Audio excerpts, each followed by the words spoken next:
بسم اللہ الرحمن الرحیم۔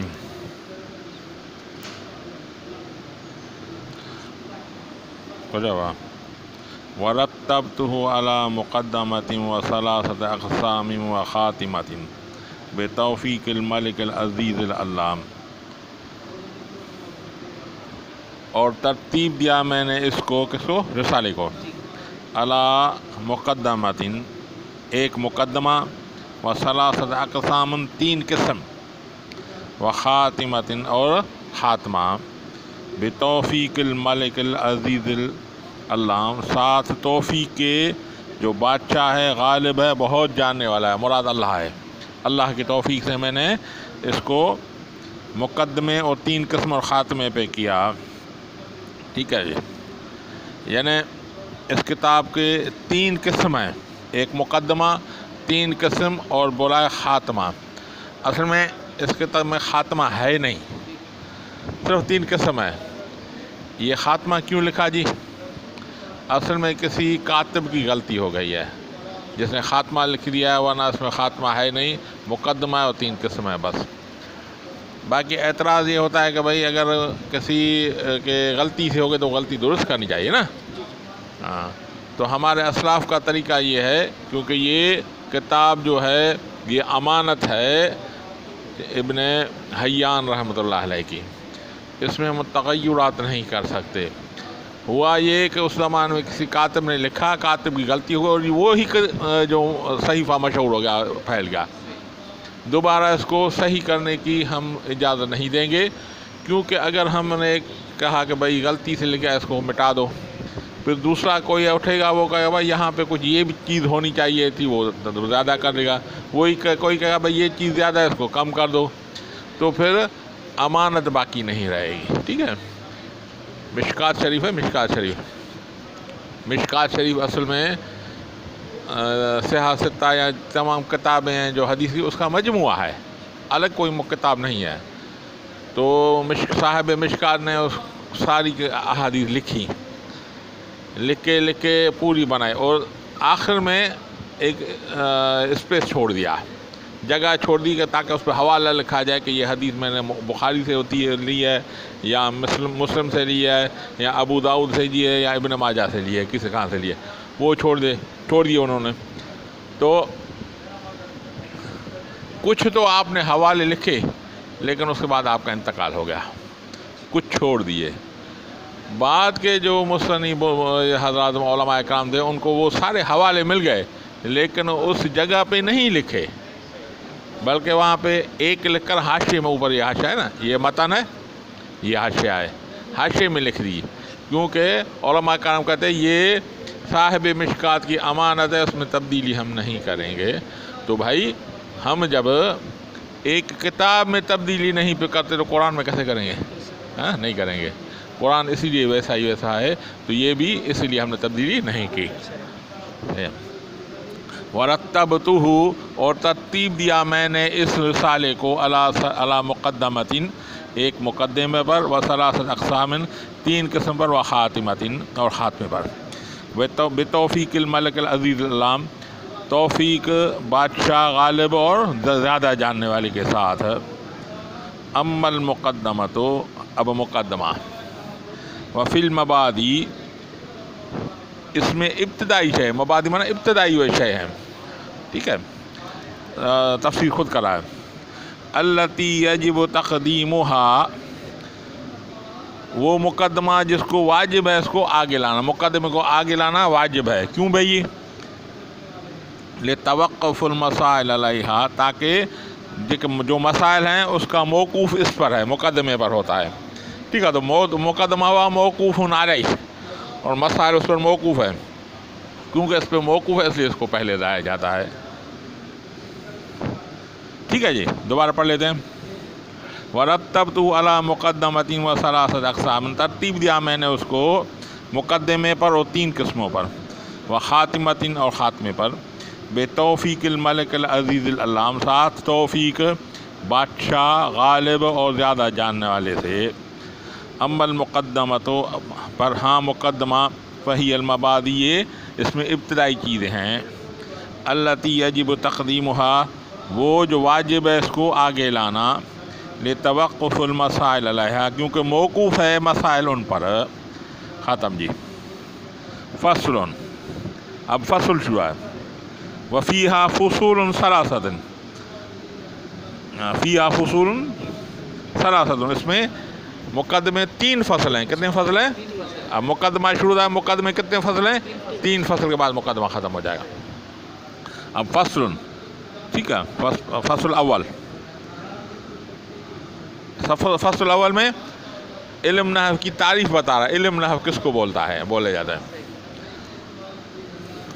النحو علم باصول یعرف بها احوال الاواخر کلم الثلاث۔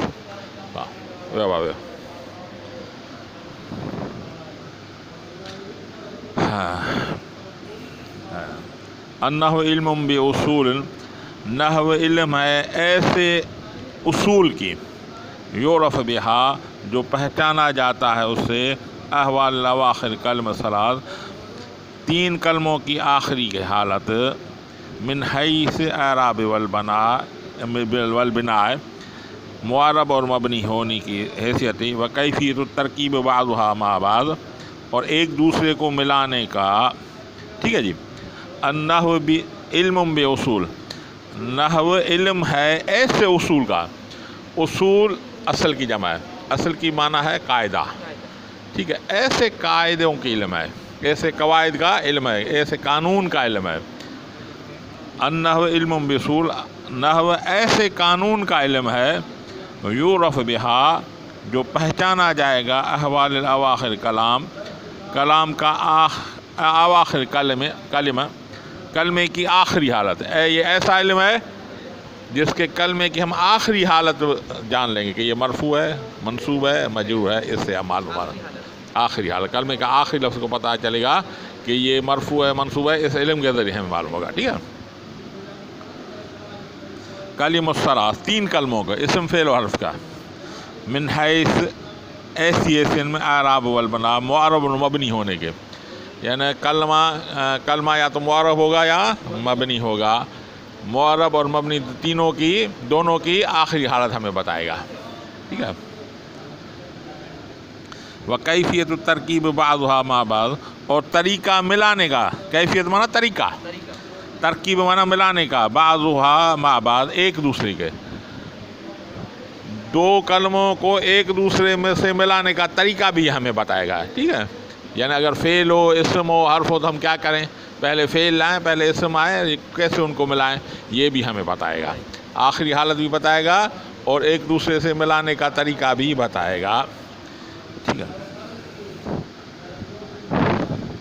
دوبارہ پڑھ لیں، النحو علم باصول، النحو علم ہے ایسے قانون کا، یعرف بہا جو پہچانا جاتا ہے اس علم سے، احوال الاواخر کلم الثلاث حالت کلمے کی آخری کی، 3 کلموں کے آخری کی، من حیث اس حیثیت سے، اعراب والبناء یہ معرب ہوگا یا مبنی ہوگا۔ معرب کس کو بولتے ہیں؟ ہاں جس کی آخری حالت ہاں تبدیل ہو، جس کے آخری حالت، مبنی برقرار، مبنی آبا شد کے باند برقرار، معرب آبا شد کے گرد و بار بار، ٹھیک ہے۔ وکیفیت ترکیب بعضها مع بعض، اور طریقہ ملانے کا، ترکیب مانا ملانے کا، ایک دوسرے کے ساتھ، ختم جی۔ یہ ہو گئی تعریف پوری۔ اب ہو گیا غرض بھائی اس علم کا غرض غرض کیا ہے، کیوں ہم پڑھ رہے ہیں؟ ہاں، وغرض منہ، اور اس کا غرض ہے صیانت الذہن عن الخطأ اللفظی فی الکلام العرب، بچانا ذہن کو لفظ کی خطا سے عرب کلام میں، عرب کلام میں لفظ کی خطا سے ہم بچائیں گے۔ وہ موضوع، اور اس کا موضوع کیا ہے؟ الکلمۃ والکلام، اس کا موضوع کیا ہے؟ کلمہ اور کلام، ٹھیک ہے جی، ختم جی، سمجھ میں آ گیا؟ ہاں۔ فصل، اب کلمہ اور کلام، اب کلمے کی تعریف کر رہا ہے، کس کی تعریف کر رہا ہے؟ ہاں، الکلمۃ لفظ وضع لمعنی مفرد، کلمہ ایسا لفظ ہے جو مقرر کیا گیا ہے معنی مفرد کے لیے، ٹھیک ہے بھائی. اچھا، مفردن پڑھنا بھی جائز ہے، مفردن پڑھنا بھی جائز ہے، ٹھیک ہے. پین اور کاغذ دے دیں، پین اور کاپی دے دیں.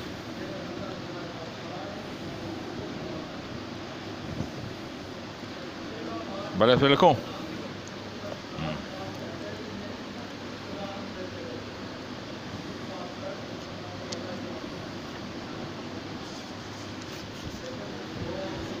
بھائی دو اسم اگر آپس میں ملیں، ٹھیک ہے، ایک اسم ہوگا معرب، ایک ہوگا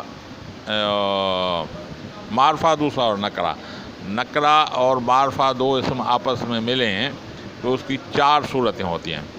یا تو دونوں نکرے ہوں گے، یا دونوں معرفے ہوں گے، یا پہلا نکرہ ہوگا دوسرا معرفہ ہوگا، یا پہلا معرفہ ہوگا دوسرا نکرہ ہوگا، ٹھیک ہے. اس کی چار صورتیں ہیں.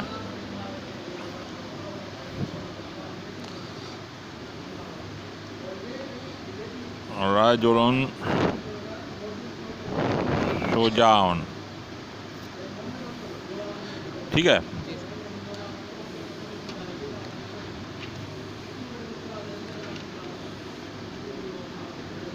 الرجل العالم، ٹھیک ہے.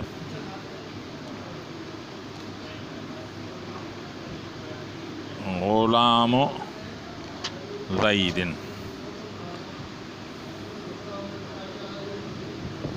الرجل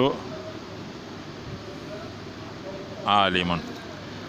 دونوں نکرے، دونوں معرفے، پہلا نکرہ دوسرا معرفہ، پہلا معرفہ دوسرا نکرہ. اب اس کی ترکیب کیا ہوگی بابا سمجھو جی، ٹھیک ہے. اگر دونوں نکرے ہوں تو عمومی طور ایک دوسرے کی صفت بنتے ہیں، وہ ایک موصوف بنے گا دوسری صفت بنا. دونوں معرفے ہوں تو پھر بھی عمومی طور پہلا موصوف دوسرا صفت بنے گا. اگر پہلا نکرہ دوسرا معرفہ ہو تو مضاف مضاف لے گا، پہلا مضاف لے گا. اگر پہلا معرفہ دوسرا نکرہ ہو تو مبتدا صفت بنے گا، مبتدا خبر بنے گا، ٹھیک ہے. تو یہ موصوف صفت مضاف مضاف لے، الرجل مبتدا، عالم اس کی خبر بنے گی، ٹھیک ہے. تو یہ ہو کر دو اسم کے جگہ چار صورتیں ہیں، ٹھیک ہے. معرفہ کس کو بولتے ہیں بھائی؟ معرفہ کیا ہے؟ معرفہ جو کسی خاص چیز کو بولا جائے. اچھا، معرفہ کے کون سے معرفے ہیں؟ کتنی علم، ہاں، اسم موصولہ، اسم اشارہ اور مضاف ایک طرف. مضمرات اسماء موصولہ، اسماء اشارہ، معرف باللام، معرف بالندا، علم، ٹھیک ہے. اور کسی نکرے کی اس طرح اضافت ہو تو اس کو معرفہ بولتے ہیں، ٹھیک ہے. اس کو بتائیں. اب آتے ہیں یہاں پہ نکرے پر. رجل شجاع، آدمی بہادر، ٹھیک ہے. ہم اردو میں اس کا ترجمہ کیا کریں گے؟ پہلے موصوف کو ذکر کرتے ہیں. کس کو؟ اس کو کہیں بہادر آدمی. کیا بولیں گے؟ یعنی پہلے کس کی ذکر کیا ہم نے؟ موصوف کی. یعنی اس کو بولیں گے بہادر آدمی. لیکن اس کا دوسرا طریقہ بھی ہے اس کو معنی کرنے کا. وہ طریقہ کیا ہے کہ ہم صفت کو پہلے لے آئیں گے، ٹھیک ہے. موصوف کو پہلے لے آئیں گے، لیکن اس کا طریقہ ایسا آدمی جو بہادر، پھر ایسا لائیں گے شروع میں، ایسا آدمی جو بہادر، ٹھیک ہے. اگر ہم موصوف کو اس کو پہلے لانا چاہیں تو پھر ایسا سامنے لائیں گے تو پھر اس کی معنی صحیح بنے گی. یا تو بہادر آدمی بولیں گے، دونوں میں سے ایک چیز ہوگی. ایک بات، ہاں، بہادر آدمی یا ایسا آدمی جو بہادر، دونوں میں سے ایک ترجمہ کریں گے. اگر ہم چاہیں کہ صفت کو پہلے لائیں گے موصوف کو بعد، پھر بولیں بہادر آدمی، ٹھیک ہے. اگر ہم یہ چاہیں کہ موصوف کو پہلے ذکر کریں پھر ایسا لے آئیں گے، ایسا آدمی جو بہادر، ٹھیک ہے. ایسا کی ترکیب ہے. ایک بات. دوسری بات، اگر اس نکرے کے بعد کوئی جملہ آ جائے، کیا آ جائے؟ جملہ آ جائے. اگر ہم اس کو بتاویل جملے کو مفرد کر کے پہلے اسے نکرے سے ملانا چاہتے ہیں، ترکیب کرنا چاہتے ہیں، تو جملہ نکرے کے حکم میں ہوگا. کیسے حکم ہے؟ ہاں، کبھی بھی جملہ معرفہ نہیں ہوتا. جملہ سارا ملا کے ہم جگہ مفرد کریں گے تو وہ نکرہ ہی رہے گا، ٹھیک ہے. یہ بات ذہن ہو گئی. اب آ جائیں. الکلمۃ لفظ وضع لمعنی مفرد. اب مفردن پڑھنا بھی جائز، مفردن پڑھنا بھی جائز. کیوں بھائی؟ ہم کہتے ہیں اب اس کی معنی کیا کریں گے. الکلمۃ، کلمے کی تعریف کرنا. لفظ ایسا لفظ ہے، لفظ معرفہ ہے نکرہ ہے؟ نکرہ ہے. ٹھیک ہے. اس کے بعد جملہ ہے وضع لمعنی مفردن آ رہا ہے. ٹھیک ہے. کیونکہ نکرے کے بعد یہ آ رہا ہے تو ہم ایسا کر کے اسی ترتیب کا ایسا لفظ ہے جو مقرر کیا گیا ہے اکیلے معنی کے لیے. ٹھیک ہے. اب اس میں لفظ وضع لمعنی مفردن پڑھنا بھی جائز، مفردن پڑھنا بھی جائز ہے. مفردن کیوں پڑھیں گے بھائی؟ یہ ہم مفرد تب پڑھیں گے جب ہم اس کی لفظ کی صفت کریں گے. لفظ موصوف ہوگا اور مفرد صفت ہوگی. تو لفظ پہ کون سی اعراب ہے؟ رفع ہے، نصب ہے، جر ہے؟ رفع ہے لفظ پہ. تو جو موصوف پہ اعراب ہوگی صفت پہ بھی وہی اعراب ہوگی. تو پھر ہم یہ بنائیں گے اگر لفظ کی صفت تو مفرد پڑھیں گے. اگر ہم لمعنی مفردن اگر اس کو صفت معنی کی بنائیں گے تو معنی کیا ہے؟ لام حرف جار سے پہلے مجرور ہے. کیا ہے؟ مجرور ہے. تو پھر مجرور بنائیں گے. یعنی یہ مفرد لفظ کی بھی صفت ہو سکتی ہے اور معنی کی بھی صفت ہو سکتی ہے. اگر لفظ کی صفت بنائیں گے تو اس کو مرفوع پڑھیں گے. اگر ہم معنی کی صفت بنائیں گے تو اسے مجرور پڑھیں گے. ٹھیک ہے. اب میں پڑھا ہوں. الکلمۃ لفظ وضع لمعنی مفرد. کس کی میں صفت بنا رہا ہوں؟ لفظ کی بنا رہا ہوں کیونکہ وہ اس کی اعراب ہے. اچھا میں اگر پڑھوں الکلمۃ لفظ وضع لمعنی مفرد تو معنی کی صفت بنا رہا ہوں. ٹھیک ہے. پھر اس کی معنی ایسے ہوگی. اگر ہم لفظ کی صفت بنائیں گے تو پھر معنی یہ کریں کلمہ ایسا مفرد لفظ ہے. کیا؟ ایسا مفرد لفظ ہے جس کے لیے معنی مقرر کی گئی ہے، جس کے لیے معنی مقرر کی گئی ہے. ٹھیک ہے.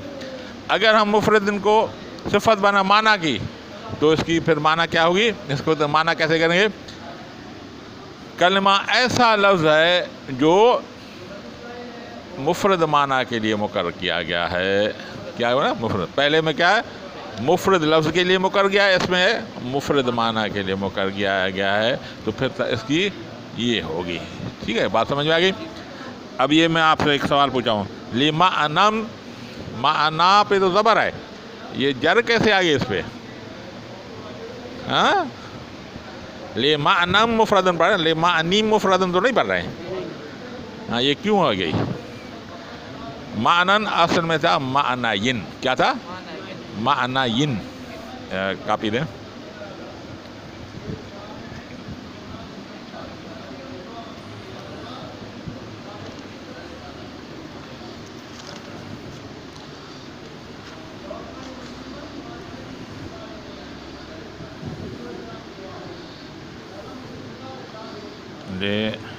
معنین تھا. حرف جار کی وجہ سے اس کو جر آئی تھی. اگر اس کو میں ایسے لکھوں لمعنی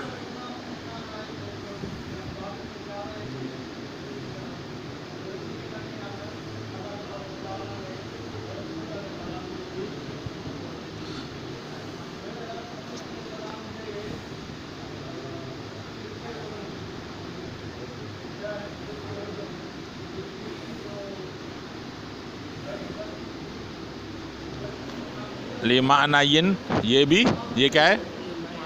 لمعنین. کیونکہ نون تنوین جو ہے اکثر میں نون ساکن آخر میں آتا ہے. ٹھیک ہے. اسی یہ اصل میں یہ لمعنین تھا. اسی طرح ہے. ٹھیک.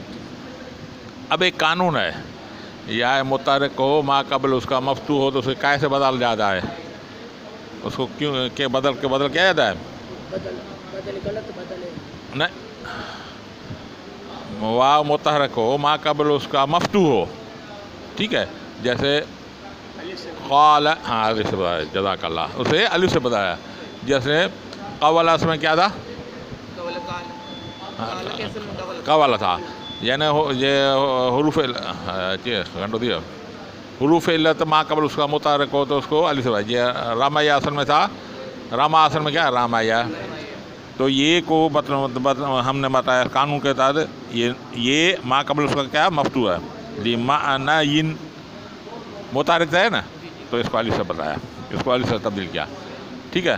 اب یہ الف آ گیا، یہ نون تھا، التقاء ساکنین ہو گیا، الف کو گرا دیا، تو کیا ہو گیا لمعنم، لمعنم، جو اصل میں یہ معنین تھا، تعلیل کی وجہ سے لمعنم ہو گیا، ٹھیک ہے۔ ٹائم تھوڑا ہے بھائی، ہاں بہرو ڈیو والا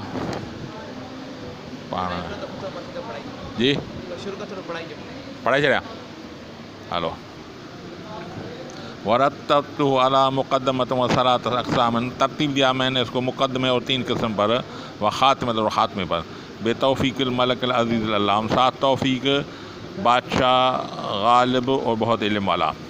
اما المقدمۃ، ہاں مقدمہ، ففی المبادی، اس میں ابتدائی چیزیں ہیں، التی یجب تقدیمها، وہ جو واجب ہے اس کو آگے کرنا، توقف المسائل علیہا، موقوف ہیں مسائل اس پر، اس مقدمے پر، وفیہا فصول ثلاث، اس میں 3 فصل ہیں۔ فصل النحو علم باصول، النحو علم ہے ایسے قوانین کا، یعرف بہا، جو پہچانا جاتا ہے اس سے، احوال الاواخر کلم ثلاث، 3 کلموں کی آخری حالت، ٹھیک ہے، من حیث اعراب والبناء، معرب اور مبنی کی حیثیت سے، وکیفیت الترکیب بعضها مع بعض، اور طریقہ ملانے کا ایک دوسرے کے ساتھ، وغرض کا کیا ہے، صیانت الذہن عن الخطأ اللفظی، بچانا ذہن کو لفظی خطا سے، فی الکلام العرب، عرب کلام میں، موضوع اس کا کیا ہے، الکلمۃ والکلام، کلمہ اور کلام۔ فصل الکلمۃ، کلمہ لفظ وضع علیہ معنی مفرد، ایسا لفظ ہے جو مقرر کیا گیا ہے اکیلی معنی کے لیے، ٹھیک ہے جی، واللہ اعلم بالصواب۔